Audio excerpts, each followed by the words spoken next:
আসসালামু আলাইকুম ওয়া রাহমাতুল্লাহি ওয়া বারাকাতুহু। ইন্নাল হামদালিল্লাহি রাব্বিল আলামিন ওয়াস সালাতু ওয়াস সালামু আলা রাসূলিহিল কারীম আম্মা বা'দ। সম্মানিত দর্শক শ্রোতা, আমন্ত্রণ জানাচ্ছি দারুস সুন্নাহ ইন্টারন্যাশনাল মাদ্রাসা নিবেদিত আলোকিত রমজান অনুষ্ঠানে।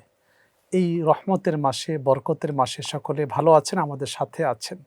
দর্শক, আজ অত্যন্ত গুরুত্বপূর্ণ একটি বিষয় নিয়ে আমরা আলোচনা করব, সেটি হচ্ছে তাকওয়ার গুরুত্ব ও ফজিলত। এ বিষয়ে যারা কথা বলবেন তাদেরকে আপনারা সকলেই চিনেন। আমাদের সাথে আছেন আমাদের প্রিয় বাজন, অত্যন্ত শ্রদ্ধাভাজন, প্রবীণ আলেমে দ্বীন, হাফেজ হযরত মাওলানা কাজী মারুফ বিল্লাহ। আসসালামু আলাইকুম ওয়া রাহমাতুল্লাহি ওয়া বারাকাতুহু। আমাদের সাথে আরও আছেন তরুণ আলেমে দ্বীন হযরত মাওলানা মুহাম্মদ আশিকুর রহমান ভূঁইয়া। আসসালামু আলাইকুম ওয়া রাহমাতুল্লাহি ওয়া বারাকাতুহু। ওয়ালাইকুম সালাম ওয়া রাহমাতুল্লাহি ওয়া বারাকাতুহু। আপনারা দুজন কেমন আছেন? আলহামদুলিল্লাহ। আপনি কেমন আছেন? দুজনকে স্বাগত আমাদের স্টুডিওতে। জাযাকাল্লাহ। আলহামদুলিল্লাহ। সুপ্রিয় দর্শক শ্রোতা, আমরা আমাদের আলোচকদের সাথে পরিচিত হয়ে নিলাম। তাকওয়ার গুরুত্ব, ফজিলত নিয়ে আমরা আলোচনা শুনব। শুরুতেই যাচ্ছে আমাদের শ্রদ্ধাভাজন প্রিয় ব্যক্তি কাজী মারুফ বিল্লাহ, আপনার কাছে। তাকওয়া নিয়ে আপনি বলুন, কোরআন সুন্নাহ কি মেসেজ রয়েছে? ধন্যবাদ সম্মানিত উপস্থাপক মাওলানা হাফেজ মুফতি সিদ্দিকুর রহমান সরকার। বিষয়টি অত্যন্ত গুরুত্বপূর্ণ এবং আল্লাহ রাব্বুল আলামিনের নৈকট্য অর্জন কেবলমাত্র শুধুমাত্র মুত্তাকি যারা, তাকওয়া প্রাপ্ত যারা, তারাই পাবে।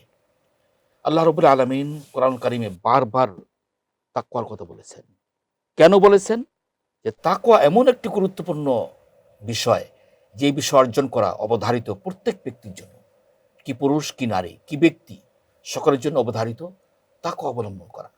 আপনি দেখুন, এই যে মাহে রমজান, আল্লাহ রাব্বুল আলামিন সূরা বাকারার 183 নম্বর আয়াতুল কারিমায় শুরুতে ঈমানদারদের উদ্দেশ্যে বললেন, তোমাদের প্রতি রোজা ফরজ, অতীতে যারা তাদের প্রতি রোজা ফরজ। ফরজ করা মূল টার্গেট হচ্ছে লাআল্লাকুম তাত্তাকুন, তোমরা মুত্তাকি হবে। অর্থাৎ কাজে কর্মে সকল অবস্থা তোমরা আল্লাহ তাআলাকে ভয় করবে। মুত্তাকিটা কেমন?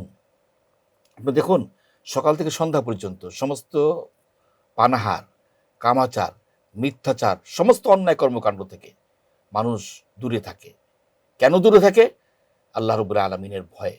আল্লাহ বলেছেন যে এই সময় খাওয়া যাবে না, খাবার হালাল, স্ত্রী হালাল, সবই পানাহার হালাল, হালাল, সেটা তারপরে করা আমরা খাচ্ছি না। একজন মানুষ ইচ্ছে করলে পর্দার অন্তরাল থেকে খাবার গ্রহণ করতে পারত, কিন্তু সে গ্রহণ করে না এই জন্য যে আল্লাহ রাব্বুল আলামিন নির্দেশনা দিয়েছেন এই সময় খাওয়া যাবে না। একজন মানুষ ইচ্ছে করলে অপরাধ করতে পারত রোজা রেখে, তার মাথায় ভালোভাবেই রয়েছে যে রোজা রেখে মিথ্যা কথা বলা যাবে না, রোজা রেখে অপরাধ করা যাবে না, রোজা রেখে অন্যায় কর্মকাণ্ড করা যাবে না, রোজা রেখে মিথ্যাচার করা যাবে না। এই যে মিথ্যাচার করা, অন্যায় কর্মকাণ্ড থেকে দূরে থাকা, এই কাজগুলো করা যাচ্ছে না একমাত্র আল্লাহ রাব্বুল আলামিনের ভয়ে। এই ভয়টুকুন শুধুমাত্র সিয়াম পালনরত অবস্থায় নয়, সকল অবস্থায়। তাকওয়া এমন একটি গুরুত্বপূর্ণ বিষয় যে আমরা শুধুমাত্র রমজান কেন্দ্রিক করে ফেলেছি না। রমজান হচ্ছে প্রশিক্ষণ। দীর্ঘ 1 মাস প্রশিক্ষণের মাধ্যমে প্রশিক্ষণ লব্ধ জ্ঞান পরবর্তী 11 মাস সহ জীবনের শেষ মুহূর্ত পর্যন্ত আমাদের জীবনে তা বাস্তবায়িত হবে। এটা হচ্ছে রমজানের জন্য শিক্ষা। কিন্তু তাকওয়া হচ্ছে এমন একটি বিষয়, যেই বিষয়টি চলনে বলনে শয়নে জাগরণে সকল অবস্থায় আল্লাহ রাব্বুল আলামিনকে ভয় করতে হবে। আল্লাহ রাব্বুল আলামিন বলছেন, ইয়া আইয়ুহাল্লাযীনা আমানুত্তাকুল্লাহ, হে যারা ঈমান এনেছো। ঈমানদার কারা? তাওহীদে, রিসালাতে, আখিরাতে যারা বিশ্বাসী, তারা হচ্ছে ঈমানদার। শুধুমাত্র আল্লাহ রাব্বুল আলামিনকে ভয় করলো কিন্তু আমার নবীজিকে মানলো না, এটা ঈমানদার হতে পারে না। ঈমানদার সেই ব্যক্তি, 3টি মৌলিক বিষয় তার মধ্যে থাকতে হবে। একটি হচ্ছে তাওহীদে বিশ্বাস করতে হবে, 2 নম্বর হচ্ছে তাকে রিসালাতে বিশ্বাস করতে হবে। নবীনা আদম আলাইহিস সালাম থেকে সর্বশেষ নবী, সর্বগুণে গুণান্বিত একমাত্র মহান ব্যক্তিত্ব রাসূল করিম সাল্লাল্লাহু আলাইহি ওয়াসাল্লামের রিসালাতের প্রতি তাদের বিশ্বাস এবং আনুগত্য থাকতে হবে। এবং এই জগতে পরে আরেকটি জগৎ রয়েছে, পরজগৎ, সেই জগতে বিশ্বাস করতে হবে। তারা হচ্ছে ঈমানদার। আপনি দেখুন কোরআন কারিমে বারবার আল্লাহ রাব্বুল আলামিন ইয়া আইয়ুহাল্লাযীনা আমানু শব্দটা উল্লেখ করেছেন। এটা হচ্ছে ঈমানদার ব্যক্তি। আল্লাহ সুবহানাহু ওয়া তাআলা তাকওয়ার কথা বলতে গিয়ে বললেন, ইয়া আইয়ুহাল্লাযীনা আমানু, হে যারা ঈমান এনেছো, ইত্তাকুল্লাহ, আল্লাহ রাব্বুল আলামিনকে ভয় করো। আল্লাহ রাব্বুল আলামিনকে ভয় করা, আপনার কাছ থেকে আমরা আবারও শুনবো ইনশাআল্লাহ। মাওলানা আশিকুর রহমান ভূঁইয়া, আপনি বলবেন তাকওয়ার গুরুত্ব নিয়ে। ধন্যবাদ আপনাকে অত্যন্ত চমৎকার একটি প্রশ্ন উপস্থাপন করার জন্য। তাকওয়ার গুরুত্ব অপরিসীম, যা বলে যা লিখে কখনো প্রকাশ করা সম্ভব নয়।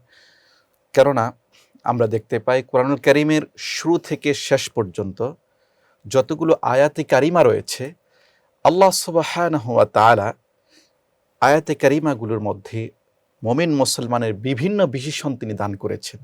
কোথাও বলেছেন মুমিন হবে মুসলিমুন, কোথাও বলেছেন আবিদিন, কোথাও বলেছেন মুখলিসিন, কোথাও বলেছেন মুমিনিন। কিন্তু এট ফার্স্ট আল্লাহ সুবহানাহু ওয়া তাআলা গোটা কুরআনুল কারীমের মধ্যে সর্বপ্রথম মুমিনের যে কোয়ালিটি উল্লেখ করেছেন তা হচ্ছে হুদাল্লিল মুত্তাকিন। মুমিনকে প্রথম যে কোয়ালিটি তার ভিতরে জায়গা দিতে হবে, যে কোয়ালিটি সে অর্জন করতে হবে সেটা হচ্ছে মুত্তাকি, অর্থাৎ একজন মুমিন হবে আল্লাহ ভীরু। মুমিন যেখানে তার ভিতরে তাকওয়ার জ্ঞান থাকতে হবে, আল্লাহর ভয়ের জ্ঞান তার ভিতরে থাকতে হবে, আল্লাহ তাআলার ভয় থাকতে হবে। যখনই একজন মুমিনের ভিতরে, একজন মুসলমানের ভিতরে আল্লাহর ভয় থাকবে, সে অটোমেটিক সকল প্রকার হারাম কাজ সে ছেড়ে দিবে। প্রশাসন দিয়ে আইন করে কখনো মানুষকে হারাম কাজ থেকে বিরত রাখা সম্ভব হয় না। যদি একজন মানুষের ভিতরে আল্লাহর ভয় থাকে, সে নিজ থেকে সেই গুনাহের কাজগুলো ছেড়ে দেয়, একমাত্র আল্লাহ তাআলার ভয়। আর আল্লাহর ভয় যখন একজন ব্যক্তির ভিতরে চলে আসবে, সে ব্যক্তি সাধারণ কোনো ব্যক্তি থাকবে না, সে একজন আল্লাহর ওলি হয়ে যাবে। সুবহানাল্লাহ। যেমনটি আল্লাহ সুবহানাহু ওয়া তাআলা সূরাত ইউনূসের মধ্যে বলছেন, যারা আল্লাহ তাআলার ওলি, আল্লাহ পাক তাদের ব্যাপারে বলছেন, আলা ইন্না আউলিয়া আল্লাহি লা খাউফুন আলাইহিম ওয়ালা হুম ইয়াহজানুন। যারা আল্লাহ তাআলার ওলি তাদের কোনো ভয় নাই, তাদের কোনো টেনশন নাই। কার আল্লাহ পাকের ওলি? আল্লাহ রাব্বুল আলামিন সেটা ডেফিনেশন পরবর্তী আয়াতে দিয়েছেন। আল্লাহ পাক বলছেন, আল্লাযীনা আমানু ওয়া কানু ইয়াত্তাকুন। যাদের ভিতরে ঈমান আছে এবং যাদের ভিতরে তাকওয়া আছে, তারা আল্লাহর ওলি হয়ে যাবে। আল্লাহ সুবহানাহু ওয়া তাআলা এই তাকওয়াকে এত বেশি গুরুত্ব দিয়েছেন। আপনি দেখেন, আমরা যে মাসটিতে এখন অতিবাহিত করছি, মাসটি হচ্ছে মাহে রমাদান। এই মাহে রমাদানের উদ্দেশ্য কি? আল্লাহ পাক বলছেন, ইয়া আইয়ুহাল্লাযীনা আমানু কুতিবা আলাইকুমুস সিয়াম কামা কুতিবা আলাল্লাযীনা মিন ক্বাবলিকুম লাআল্লাকুম তাত্তাকুন। এই যে রমাদানুল কারীমের রোজা আমি তোমাদেরকে দান করেছি, এই রোজা শুধুমাত্র উপবাস করা এটা আমার উদ্দেশ্য নয়, তোমরা উপোস থাকবা, সারাদিন না খেয়ে থাকবে, এটা আমার উদ্দেশ্য নয়। বরং এই রোজার উদ্দেশ্য হচ্ছে তোমাদের ভিতরে আমি আল্লাহর ভয় কতটুকু আছে তা যাচাই করা। আল্লাহ পাক আমাদেরকে মাহে রমজানের ঈদুল ফিতরের পরে যেই আমাদের গুরুত্বপূর্ণ ঈদ দিয়েছেন কোরবানি, সেখানে আমরা পশু জবাই করি। ওই পশু জবাইয়ের উদ্দেশ্য কিন্তু একটাই, সেখানেও কিন্তু তাকওয়া। আল্লাহ পাক বলছেন, তোমরা যে পশু জবাই করো, সেই পশুর রক্ত কিংবা গোশত, লা ইয়ানালাল্লাহা লুহুমুহা ওয়ালা দিমাউহা, সেই পশুর রক্ত কিংবা গোশত কোনো কিছুই আমি আল্লাহ পাকের কাছে পৌঁছায় না, বরং আমি আল্লাহ পাকের কাছে পৌঁছাই কি, ওয়ালাকিন ইয়ানালুহুত তাকওয়া মিনকুম।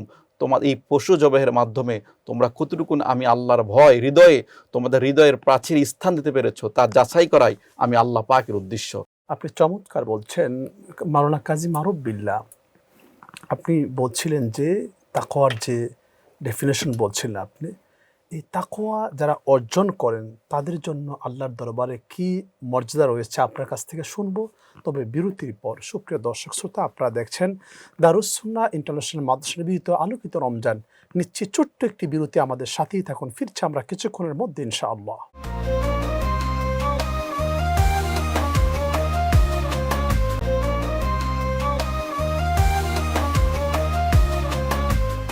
আলহামদুলিল্লাহ, সুপ্রিয় দর্শক শ্রোতা, বিরতির পর ফিরে আসলাম আপনাদের প্রিয় অনুষ্ঠান দারুস সুন্নাহ ইন্টারন্যাশনাল মাদ্রাসা নিবেদিত আলোকিত রমজানে।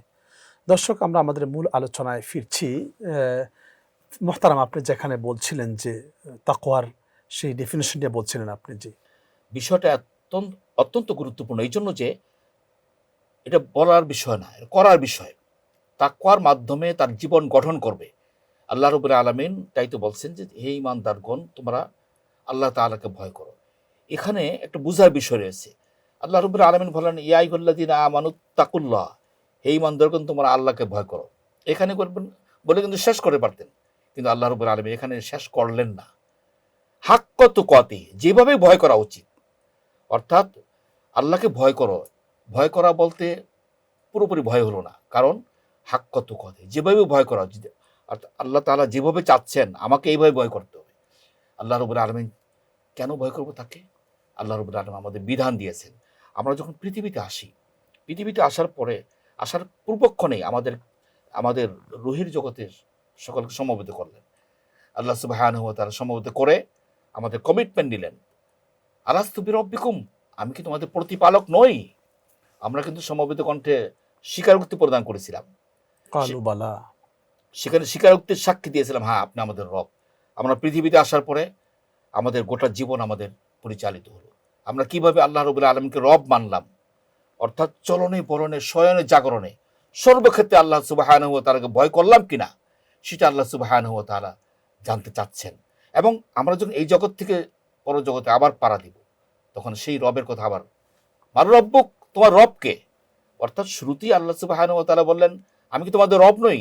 আমরা স্বীকারোক্তি দিয়ে আসলাম, স্বীকারোক্তি আলোকে আমরা কি কাজ করলাম সেটা আল্লাহ পাক দেখতে চাচ্ছেন। এই জন্য আল্লাহ রাব্বুল আলামিন চান আমাদের প্রত্যেকটি কর্মকাণ্ডে, আমার স্ত্রীর হক আমরা আদায় করব, এখানে আল্লাহ রাব্বুল আলামিনকে ভয় করতে হবে। আমার সন্তান সন্ততিকে সুসন্তান হিসেবে গঠন করব, এখানে আল্লাহ রাব্বুল আলামিন বিধান পালন করে আল্লাহ সুবহানাহু ওয়া তাআলার বিধানকে ভয় করতে হবে। আল্লাহ সুবহানাহু ওয়া তাআলা আমাকে ব্যবসা বাণিজ্য করার সুযোগ দিয়েছেন, আমাকে চাকরি বাকরি করার সুযোগ দিয়েছেন। আপনি যদি ব্যবসা বাণিজ্য করতে গিয়ে আপনি যদি চিন্তা করেন যে আমার এই পণ্য সামগ্রী রোজাদার ব্যক্তিরা খাবে, সুতরাং এখানে ভেজাল মিশ্রণ করা যাবে না, তখন আপনি তাকওয়া অবলম্বন করলেন। যদি আপনি গোপনে গোপনে পণ্যের মধ্যে ভেজাল মিশ্রণ করেন, তাহলে তাকওয়া অবলম্বন হলো না।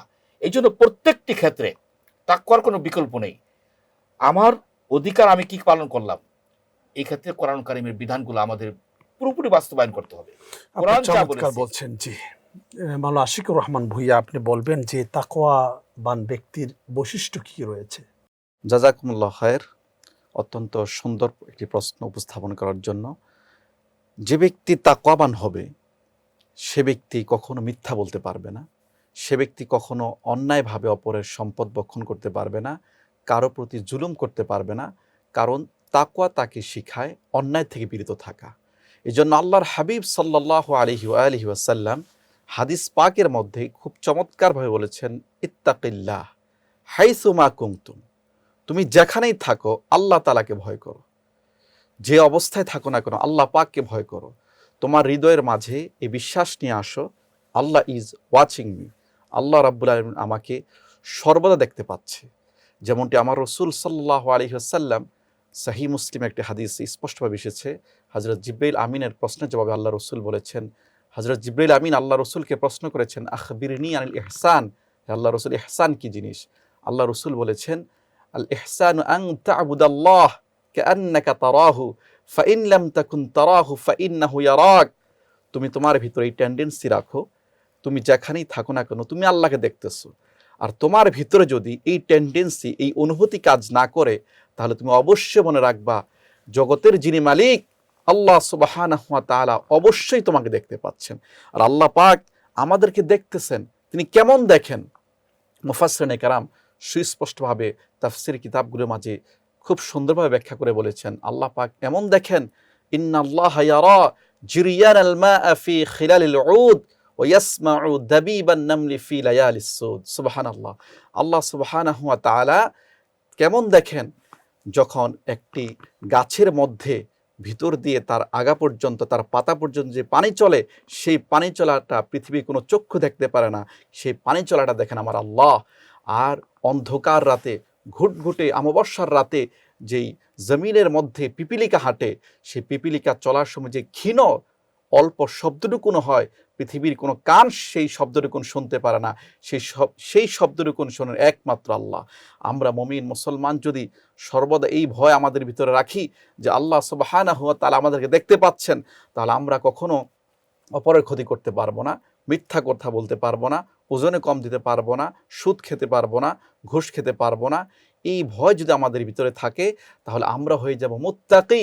আর যে ব্যক্তি মুত্তাকি হয়ে যায়, আল্লাহ সুবহানাহু ওয়া তাআলা তার জন্য তার জান্নাতকে ওয়াজিব করে দেন। সুবহানাল্লাহ। সুবহানাল্লাহ, আপনি যেমন চমৎকার বলছেন। আপনার কাছে আমি আবারও আসবো।